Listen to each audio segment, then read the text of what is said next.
হৈহট্টগোলের মধ্যেই শেষ সংসদের শীতকালীন অধিবেশন। জেপিসিতে এক দেশ এক ভোট বিল আম্বেদকর ইস্যুতে এদিনও সকাল থেকে সরগরম ছিল সংসদ চত্বর। শেষ দিনও হট্টগোল, কার্যত নিষ্ফলাভাবে শেষ হয়ে গেল সংসদের শীতকালীন অধিবেশন। পূর্ব ঘোষণা মতোই এক দেশ এক ভোট সংক্রান্ত দুটি বিল পাঠানো হলো যৌথ সংসদীয় কমিটিতে।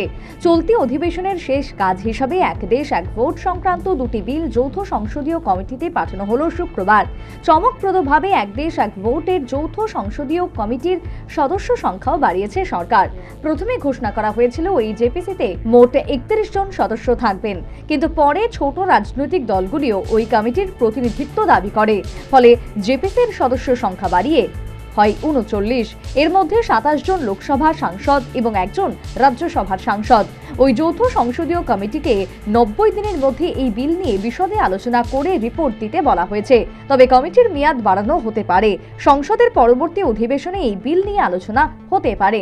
এদিকে শীতকালীন অধিবেশনের শেষ দিনে রাহুল গান্ধীর বিরুদ্ধে স্বাধিকার ভঙ্গের নোটিশ দিয়েছেন বিজেপি সাংসদ নিশিকান্ত দুবে। স্বরাষ্ট্রমন্ত্রী অমিত শাহের বিরুদ্ধে ইতিমধ্যেই বিরোধী শিবিরের 2 সাংসদ স্বাধিকার ভঙ্গের নোটিশ দিয়েছেন।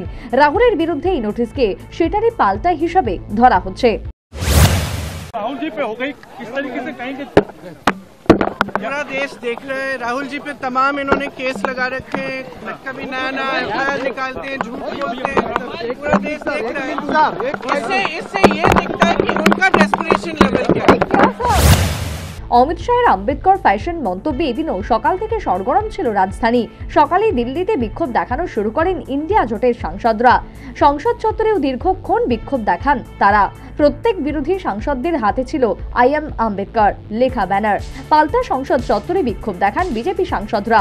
সরগরম পরিস্থিতির মধ্যে অধিবেশন শুরুর পরেই তা মুলতবি করে দিতে হয়। National bureau report, news vanguard.